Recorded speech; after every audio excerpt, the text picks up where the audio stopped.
कल्पना कीजिए, साल 2018 जून का महीना। उत्तरी थाईलैंड की थाम लुआंग गुफा।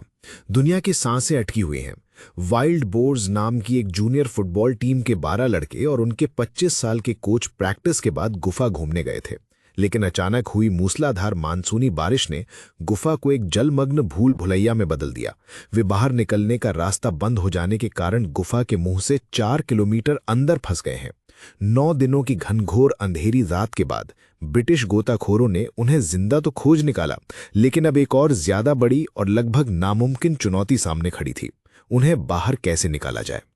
ये बच्चे तैरना तो दूर, केव डाइविंग के बारे में जानते तक नहीं थे। जो रास्ते अब पानी में डूबे हुए थे वे इतने संकरे थे कि एक अनुभवी गोताखोर को भी अपना ऑक्सीजन टैंक उतार कर निकलना पड़ता था। सामने 3 विकल्प थे और तीनों ही मौत की तरफ इशारा कर रहे थे। पहला, बच्चों को डाइविंग सिखाई जाए, जो इस माहौल में नामुमकिन था।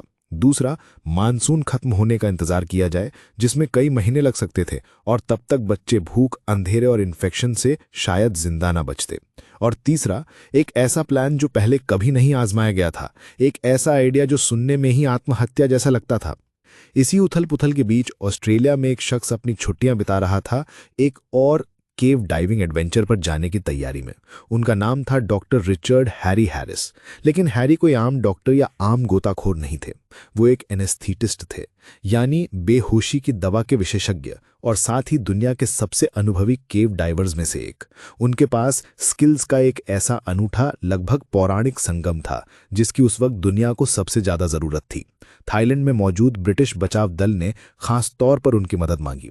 जब हैरी थाईलैंड पहुंचे तो उनके सामने जो प्लान रखा गया उसे सुनकर उनके होश उड़ गए।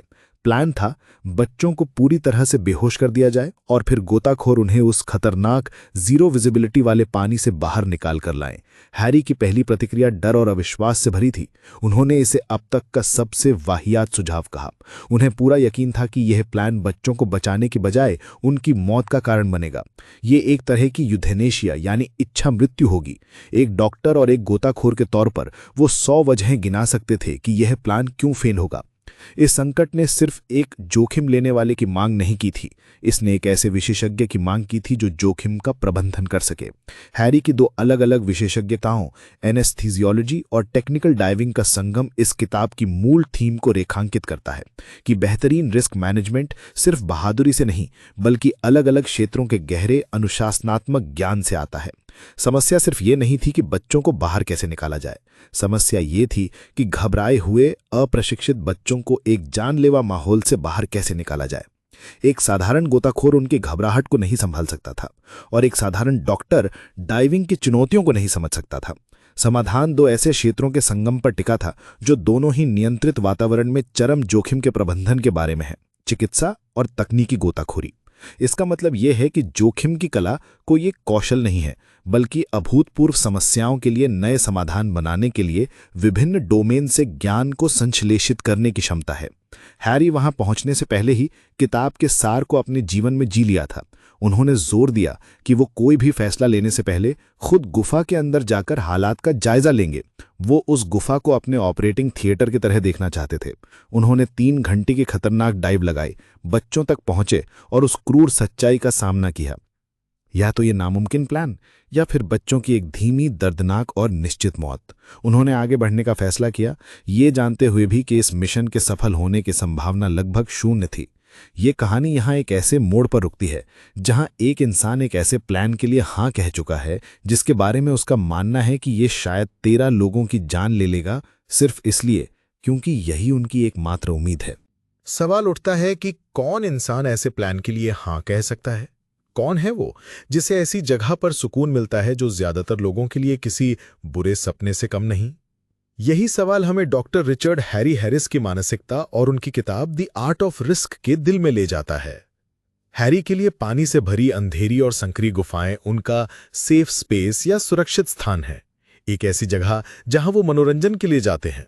ऐसा इसलिए नहीं है कि वो निडर हैं, बल्कि इसलिए क्योंकि उन्होंने हजारों घंटे तैयारी, रिसर्च और हर सोचे समझे जा सकने वाले खतरे को नियंत्रित करने में बिताए हैं। उनके लिए गुफा के जाने पहचाने प्रबंधित खतरे रोजमर्रा की जिंदगी की अप्रत्याशित उथल पुथल से कम तनावपूर्ण है। यहीं पर किताब का केंद्रीय तर्क सामने आता है। हैरी दुस्साहस और साहस के बीच की मानसिकता को परत दर परत खोलते हैं। असली जोखिम लेने वाले एड्रेनालिन के दीवाने नहीं होते, वे सतर्क, मेटिकुलस योजनाकार होते हैं। इस किताब का मकसद दूसरे बेहतरीन जोखिम लेने वालों के साथ बातचीत के जरिए इसी मानसिकता को एक्सप्लोर करना है। जोखिम कोई वस्तुनिष्ठ वास्तविकता नहीं है, बल्कि एक व्यक्तिपरक धारणा है जिसे ज्ञान और तैयारी के माध्यम से बदला जा सकता है। जो एक नौसीखिए के लिए मौत का कुआं है, वही एक विशेषज्ञ के लिए सुरक्षित स्थान है। ज्यादातर लोग एक पानी से भरी गुफा को 100% जोखिम के रूप में देखते हैं। हैरी ने 30 वर्षों के अनुभव के माध्यम से दर्जनों विशिष्ट व्यक्तिगत जोखिमों जैसे उपकरण की विफलता, रास्ता खो जाना, गैस मिश्रण की समस्याएं आदि की पहचान की है और उनके लिए शमन रणनीतियां विकसित की हैं। इन वेरिएबल्स को नियंत्रित करके वे समग्र जोखिम की धारणा को एक प्रबंधनीय, यहां तक कि आनंददायक स्तर तक कम कर देते हैं। इसलिए जोखिम की कला वास्तव में डिकंस्ट्रक्शन की कला है, एक भारी अखंड खतरे को छोटे हल किए जा सकने वाली समस्याओं की एक श्रृंखला में तोड़ना। ये एक ऐसा कौशल है जो व्यापार से लेकर व्यक्तिगत चुनौतियों तक जीवन के किसी भी क्षेत्र में लागू होता है। हैरी का मानना है कि कठिन काम करने से, यानी प्रबंधित जोखिमों का सामना करने से, जीवन की अन्य चुनौतियों के लिए लचीलापन, साहस और ताकत बनती है। उन्हें जो एहसास होता है वो रोमांच का नहीं बल्कि शांति और ध्यान का होता है। तो जोखिम की कला क्या है? ये समझना कि जोखिम लेने वाले असल में जोखिम प्रबंधक होते हैं। वे खतरे को कम करने के लिए जुनूनी होते हैं, उसे बढ़ाने के लिए नहीं। वे सावधानीपूर्वक तैयारी, गहन रिसर्च और अटूट फोकस के जरिए ऐसा करते हैं। ये किताब हमें सिखाती है कि जब हम जानबूझकर मुश्किल चीजों का सामना करते हैं तो हम न सिर्फ उस चुनौती पर काबू पाते हैं, बल्कि हम खुद को भी मजबूत बनाते हैं।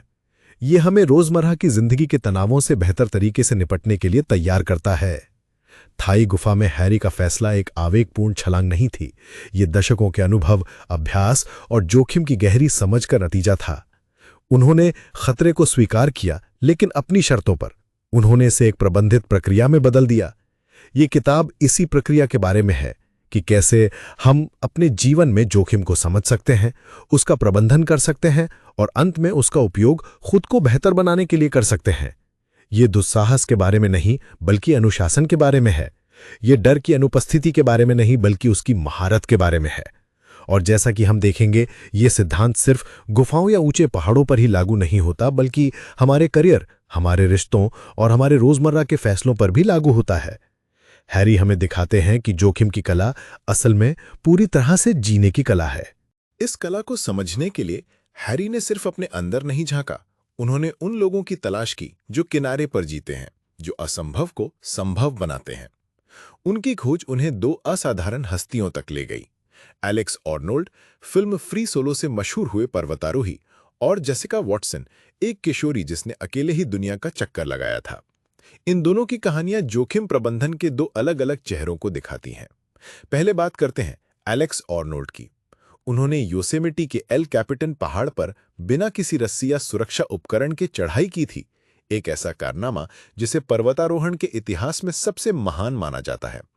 बाहर से देखने पर यह पागलपन लगता है, मौत को दावत देने जैसा, लेकिन हैरी की किताब बताती है कि यह बहादुरी का कोई अचानक आया आवेग नहीं था, बल्कि सालों की मेथोडिक तैयारी, मानसिक अभ्यास और उस चढ़ाई को छोटे-छोटे परफेक्ट किए गए मूवमेंट्स में तोड़ने का नतीजा था।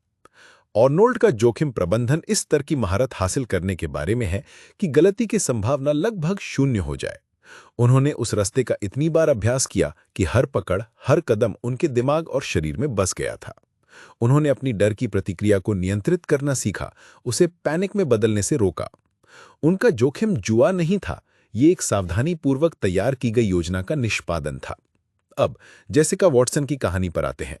जहां आर्नोल्ड का जोखिम कुछ घंटों का, तीव्र और विस्फोटक था, वहीं जेसिका का जोखिम महीनों तक चलने वाला, धीमा और अथक था। उन्होंने सिर्फ 16 साल की उम्र में बिना रुके और बिना किसी सहायता के अकेले ही अपनी नाव पर दुनिया का चक्कर लगाया था। उन्हें विशाल लहरों, खतरनाक तूफानों, उपकरणों की खराबी और महीनों के अकेलेपन का सामना करना था। उनका जोखिम प्रबंधन लंबी अवधि की योजना, संसाधनों के प्रबंधन और लंबे समय तक अलगाव और प्रतिकूल परिस्थितियों के खिलाफ मनोवैज्ञानिक लचीलेपन के बारे में था। उन्हें यह अनुमान लगाना था कि महीनों तक कितना भोजन, पानी और ईंधन लगेगा। उन्हें अपनी नाव की मरम्मत करना सीखना था और सबसे बढ़कर उन्हें अपने दिमाग को मजबूत रखना था जब हफ्तों तक जमीन का कोई टुकड़ा नजर नहीं आता था। इन दोनों कहानियों में एक गहरा सबक छिपा है। जोखिम प्रबंधन के अलग-अलग क्रोनोटाइप होते हैं। कुछ जोखिम तीव्र और तीखे होते हैं, जैसे ऑर्नोल्ड की चढ़ाई, जिनके लिए उस पल में निष्पादन की पूर्णता की आवश्यकता होती है। अन्य जोखिम पुराने और थका देने वाले होते हैं, जैसे वॉटसन की यात्रा, जिनके लिए समय के साथ सहन शक्ति और संसाधन प्रबंधन की आवश्यकता होती है।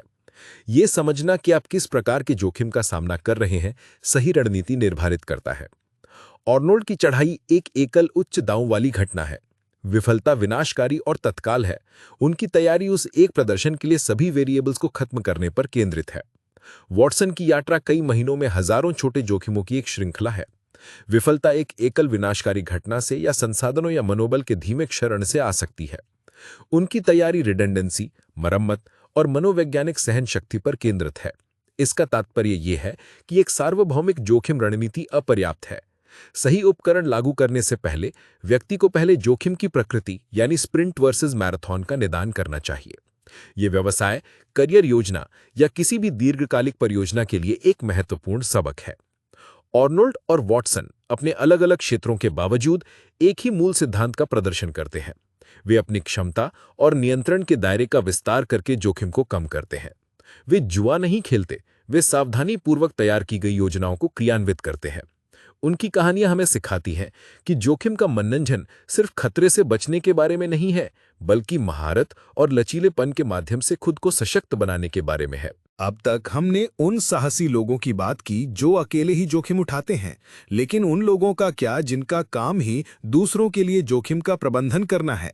हैली अपनी किताब में हमें ऐसे पेशेवरों की दुनिया में ले जाते हैं, फाइटर पायलट, अग्निशमन कर्मचारी, सैनिक और स्नाइपर्स। ये वो लोग हैं जिनके लिए जोखिम कोई शौक नहीं बल्कि रोजमर्रा की जिम्मेदारी है। इनकी दुनिया में जोखिम प्रबंधन का तरीका व्यक्तिगत बहादुरी से कहीं ज्यादा व्यवस्थित और सामूहिक होता है। फाइटर पायलटों को सेकंड के 1000वें हिस्से में फैसले लेने होते हैं, जब वे ध्वनि की गति से भी तेज उड़ रहे होते हैं। अग्निशमन कर्मचारी एक जलती हुई इमारत में घुसते हैं, ये जानते हुए कि ढांचा कभी भी गिर सकता है। उनके लिए दबाव में सही निर्णय लेने की क्षमता जीवन और मृत्यु के बीच का अंतर होती है। ये क्षमता आती कहां से है? इसका जवाब है अथक प्रशिक्षण और सिमुलेशन। ये पेशेवर अनगिनत घंटे अभ्यास में बिताते हैं, हर संभव परिदृश्य का अनुकरण करते हैं ताकि जब असली संकट आए तो उनकी प्रतिक्रियाएं लगभग स्वचालित हों। वे अपनी मांसपेशियों की स्मृति बनाते हैं ताकि डर और घबराहट उनके फैसलों पर हावी न हो सकें।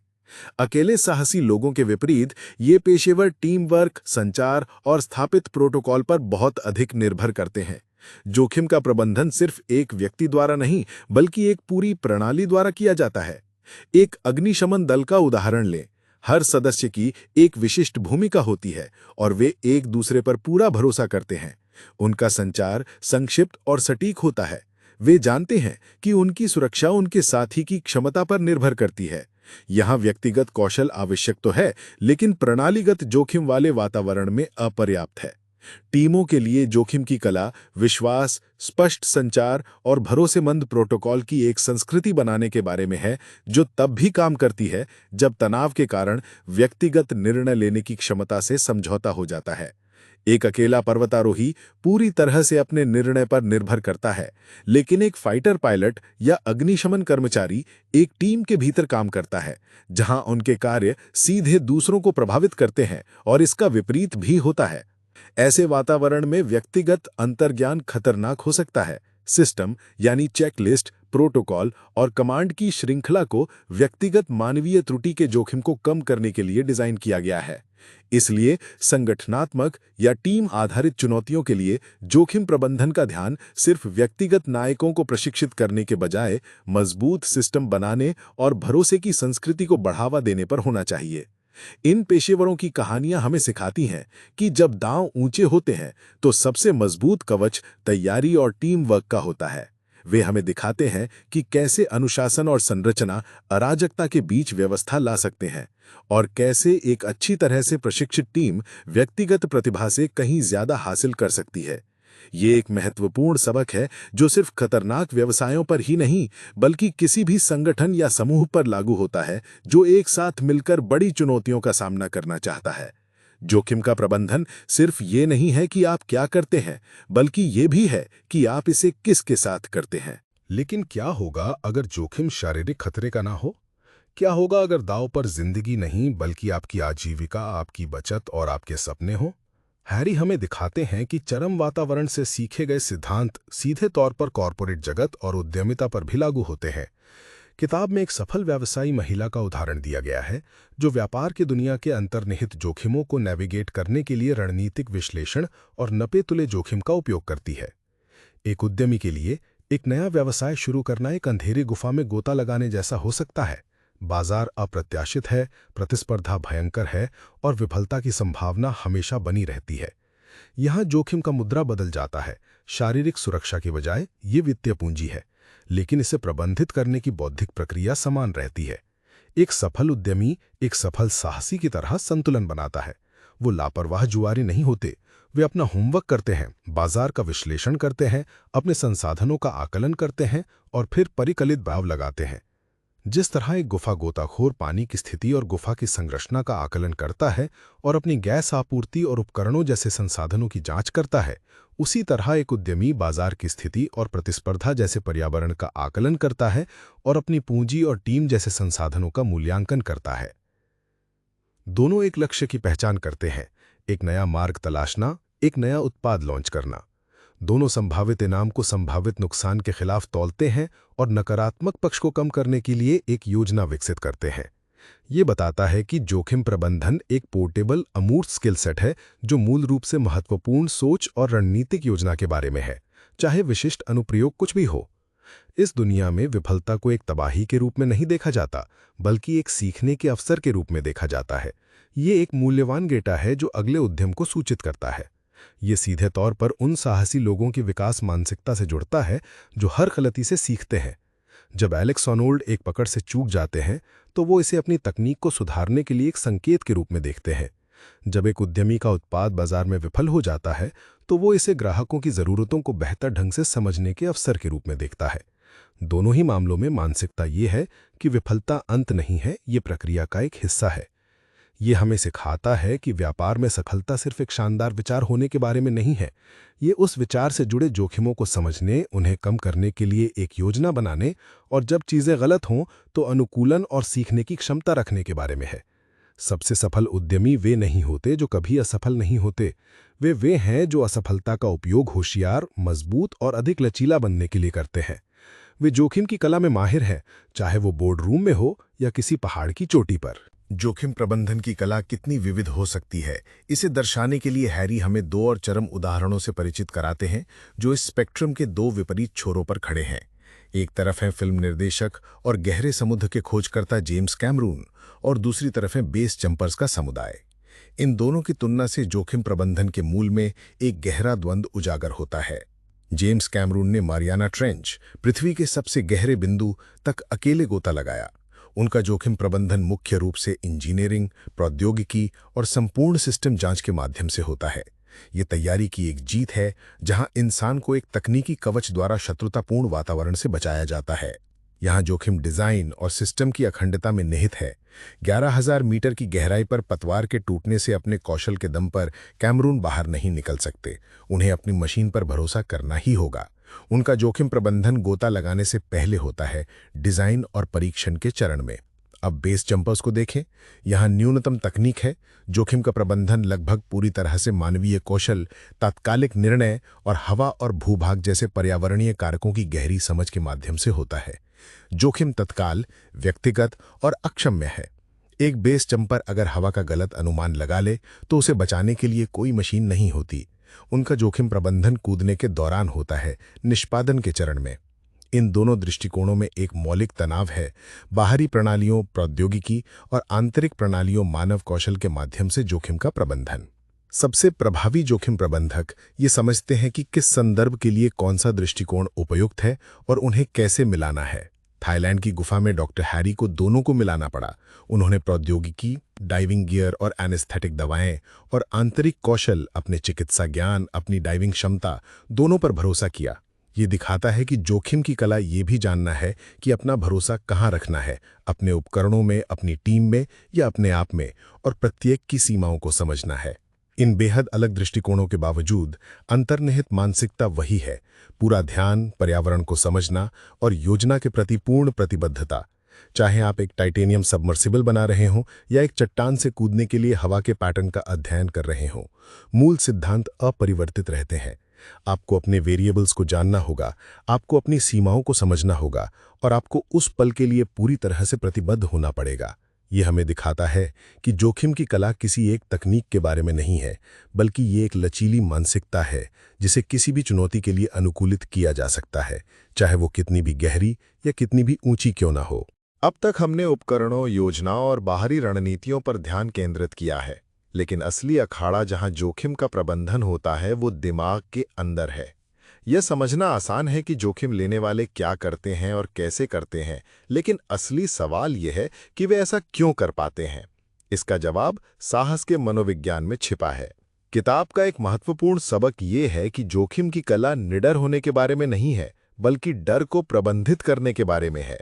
बेहतरीन जोखिम लेने वाले डर को एक उपकरण के रूप में इस्तेमाल करते हैं। ये उनकी इंद्रियों को तेज करता है और उनकी एकाग्रता को बढ़ाता है। कुंजी ये है कि डर को घबराहट में बदलने से रोका जाए। डर एक कथित खतरे के प्रति एक स्वाभाविक और उपयोगी जैविक प्रतिक्रिया है। घबराहट डर का अनियंत्रित बढ़ना है, जो संज्ञानात्मक कार्य को कम करता है और खराब निर्णयों की ओर ले जाता है। जोखिम लेने वाले डर से घबराहट के चक्र को बाधित करने के लिए खुद को प्रशिक्षित करते हैं। वे नियंत्रित सेटिंग्स में बार बार एक्सपोजर के माध्यम से और मानसिक दिनचर्या जैसे चेकलिस्ट या सांस लेने के व्यायाम विकसित करके ऐसा करते हैं। इसलिए साहस को व्यवस्थित रूप से विकसित किया जा सकता है। हैरी जिस कठिन काम की बात करते हैं वो अनिवार्य रूप से इस भावनात्मक विनियमन के लिए प्रशिक्षण का मैदान है, जो शायद जोखिम की कला द्वारा सिखाया जाने वाला सबसे मूल्यवान और हस्तांतरण ही एक कौशल है। डॉक्टर हैरी को गुफा में गोता लगाते समय जो शांति और ध्यान का अनुभव होता है, वो कठोर तैयारी के आत्मविश्वास से आता है। एक चेकलिस्ट से गुजरने की क्रिया, हर वेरिएबल के नियंत्रित होने की पुष्टि करने का कार्य चिंता का एक शक्तिशाली मारक है। ये दिमाग को एक संरक्षित मार्ग देता है, जिससे ये क्या होगा अगर की अनियंत्रित सर्पिल में भटकने से बचता है। ये लचीलेपन की व्यापक थीम से जुड़ता है। जब कुछ गलत हो जाता है तो शांत रहने, रुकने, एक सांस लेने और समस्या को हल करने की क्षमता एक विशेषज्ञ जोखिम प्रबंधक की परिभाषित विशेषता है। ये मानसिक मजबूती अनुभव और जानबूझकर किए गए अभ्यास से बनती है। साहस कोई जन्मजात गुण नहीं है, बल्कि डर की उपस्थिति में अनुशासित कार्रवाई का अभ्यास है। ये एक कौशल है जिसे सीखा जा सकता है, ठीक वैसे ही जैसे कोई संगीत वाद्य यंत्र बजाना या कोई नई भाषा बोलना सीखता है। हर बार जब हम एक प्रबंधित जोखिम का सामना करते हैं और अपने डर को नेविगेट करते हैं, तो हम उस साहस की मांसपेशी का निर्माण कर रहे होते हैं। किताब हमें सिखाती है कि सच्ची ताकत बाहरी खतरों पर विजय पाने में नहीं है, बल्कि हमारे अपने आंतरिक परिदृश्य पर महारत हासिल करने में है। तो वे ये कैसे करते हैं? इन विशेषज्ञों द्वारा दी गई जोखिम की मास्टर क्लास क्या है? ये खंड किताब के व्यावहारिक कैसे करें गाइड के मूल में जाता है। तैयारी के 4 स्तंभ हैं, जो हर विशेषज्ञ जोखिम लेने वाली की रणनीति का आधार बनते हैं। पहला है सावधानीपूर्वक रिसर्च, चुनौती के हर पहलू को समझना।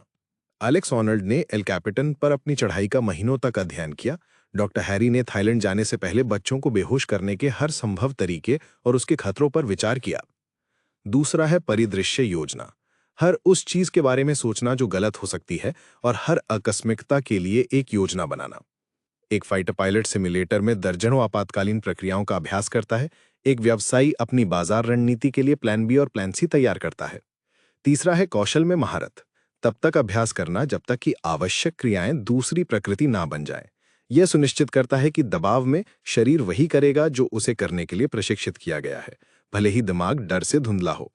और चौथा है उपकरणों की जांच, यह सुनिश्चित करना कि हर उपकरण त्रुटिहीन है।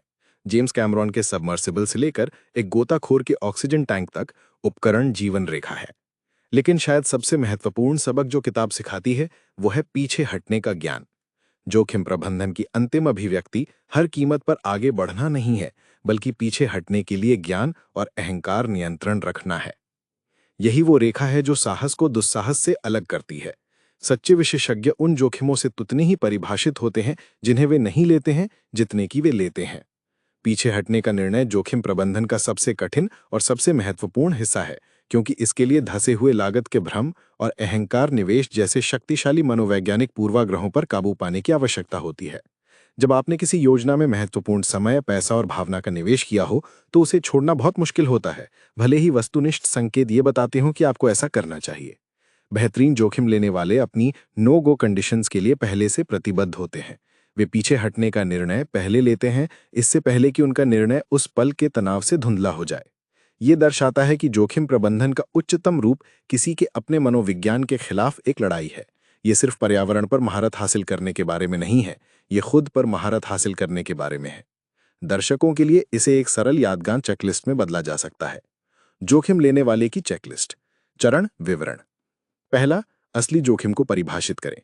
वास्तव में सबसे खराब स्थिति क्या है? दूसरा, समस्या को तोड़ें। बड़े जोखिम को छोटे प्रबंधनीय भागों में विभाजित करें। तीसरा, वेरिएबल्स को नियंत्रित करें। आप किस चीज की तैयारी कर सकते हैं? आपकी आकस्मिक योजना क्या है? चौथा, अपना गो नो गो पॉइंट जानें। शुरू करने से पहले उन शर्तों को परिभाषित करें जिनके तहत आप मिशन को रद्द कर देंगे। पांचवा, फोकस के साथ निष्पादन करें। जब आप जाने का फैसला करते हैं तो पूरी तरह से प्रतिबद्ध हों। ये फ्रेमवर्क किताब के जटिल विचारों को एक व्यावहारिक उपकरण में बदल देता है, जिसे कोई भी अपनी चुनौतियों पर लागू कर सकता है। आप शायद सोच रहे होंगे, ये सब गुफा गोताखोरों और अंतरिक्ष यात्रियों के लिए बहुत अच्छा है, लेकिन मैं कोई पहाड़ नहीं चढ़ रहा हूं। लेकिन हैरी का सबसे महत्वपूर्ण संदेश ये है कि ये कौशल सभी के लिए है। उनकी किताब का सार जोखिम लेने में नहीं, बल्कि जोखिम का प्रबंधन करने में है। हैरी बच्चों को जोखिम लेने वाले नहीं, बल्कि अच्छे जोखिम प्रबंधक बनना सिखाने के विचार का परिचय देते हैं। ये पूरी अवधारणा को एक आम दर्शक के लिए फिर से परिभाषित करता है। ये खतरे की तलाश के बारे में नहीं है, बल्कि एक सार्थक जीवन के अंतर्निहित जोखिमों को सक्षम रूप से नेविगेट करने के बारे में है। हमारे रोजमर्रा के जीवन में भी कठिन चीजें होती हैं। नौकरी बदलना, सार्वजनिक रूप से बोलना, एक नया व्यवसाय शुरू करना या एक नए शहर में जाना, ये सभी परिकलित जोखिम लेने का अभ्यास करने के अवसर हैं। जब आप नौकरी के लिए इंटरव्यू देते हैं तो आप तैयारी करते हैं, रिसर्च, आप संभावित सवालों की योजना बनाते हैं, परिदृश्य योजना, और आप जानते हैं कि आपकी नो गो शर्तें क्या हैं। एक वेतन जिसे आप स्वीकार नहीं करेंगे। ये वही प्रक्रिया है, बस दांव अलग है। किताब हमें सेफ्टीइज्म के खतरे के बारे में सोचने पर भी मजबूर करती है, यानी बच्चों और खुद को हर छोटे मोटे खतरे से बचाने की प्रवृत्ति। थाईलैंड के मजबूत ग्रामीण बच्चों का उदाहरण हमें याद दिलाता है कि छोटी प्रबंधित चुनौतियों का सामना करने से आत्मविश्वास और लचीलापन बनता है। आधुनिक जीवन सेफ्टीइज्म पर अपने जोर के साथ विरोधाभासी रूप से एक नए प्रकार का जोखिम पैदा कर रहा है, अक्षम और नाजुक बनने का जोखिम। ये किताब हमारे जीवन में प्रबंधित चरित्र निर्माण वाली चुनौतियों को फिर से प्रस्तुत करने के लिए एक कार्यवाही का आह्वान है। जब माता-पिता और समाज बच्चों के लिए सभी जोखिमों को खत्म करने की कोशिश करते हैं, तो ये बच्चों को विफलता का अनुभव करने, स्वतंत्र रूप से समस्याओं को हल करने और लचीलापन विकसित करने से रोकता है। वे ऐसे वयस्कों के रूप में बड़े होते हैं जो जीवन की अपरिहार्य असफलताओं को संभालने के लिए अधिक चिंतित और कम सुसज्जित होते हैं।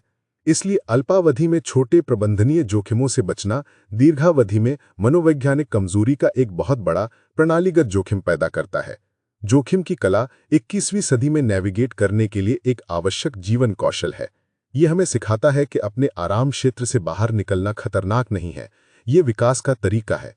हर बार जब हम एक परिकलित जोखिम लेते हैं, चाहे वो कितना भी छोटा क्यों ना हो, हम अपनी क्षमताओं का विस्तार कर रहे होते हैं और अपनी दुनिया को थोड़ा बड़ा बना रहे होते हैं। आपकी व्यक्तिगत गुफा आपका अगला करियर मूव हो सकता है, एक कठिन बातचीत या एक रचनात्मक परियोजना जिसे शुरू करने से आप डर रहे हैं। इस किताब के सिद्धांत आपको उस चुनौती को नेविगेट करने के लिए एक रोड मैप प्रदान करते हैं। और अब हम वापस उसी अंधेरी पानी से भरी गुफा में लौटते हैं जहां से ये सब शुरू हुआ था। 3 दिनों के अविश्वसनीय तनाव और दुनिया भर की अटकी हुई सांसों के बाद मिशन का नतीजा सामने आया। सभी 12 लड़के और उनके कोच जिंदा बाहर निकाल लिए गए। डॉक्टर हैरी के लिए, जो हर बच्चे को बेहोश करके एक एक कर बाहर भेज रहे थे, ये एक अकल्पनीय जीत थी। जब उन्हें खबर मिली 4 में से 4 डॉक्टर सब ठीक हैं, तो उन्हें अपनी कामयाबी पर यकीन ही नहीं हुआ। ये बचाव अभियान दी आर्ट ऑफ रिस्क के हर सिद्धांत का एक जीवंत प्रमाण था। विशेषज्ञता, सावधानीपूर्वक योजना, टीम वर्क, दबाव में शांत रहना और जब कोई और रास्ता ना हो तो एक साहसिक परिकलित जोखिम उठाने का साहस। ये किताब का अंतिम और सबसे गहरा संदेश है। जोखिम से भरा जीवन ही एक सार्थक जीवन है। लक्ष्य खतरे से बचना नहीं है, बल्कि चुनौतियों को इस तरह से स्वीकार करना है जो हमें मजबूत, अधिक साहसी और अधिक जिंदा दिल बनाए। जोखिम के प्रबंधन का इनाम सिर्फ जीवित रहना नहीं है, बल्कि पूर्ति और क्षमता की एक गहरी भावना है। हैरी का मानना है कि कठिन काम करने से हमें रोजमर्रा की जिंदगी के तनावों का प्रबंधन करने का साहस मिलता है। जब आप जानते हैं कि आप एक पानी से भरी गुफा को नेविगेट कर सकते हैं, तो ऑफिस की एक मुश्किल मीटिंग उतनी डरावनी नहीं लगती। जब आप जानते हैं कि आप अकेले दुनिया का चक्कर लगा सकते हैं, तो व्यक्तिगत असफलताएं कम विनाशकारी लगती हैं।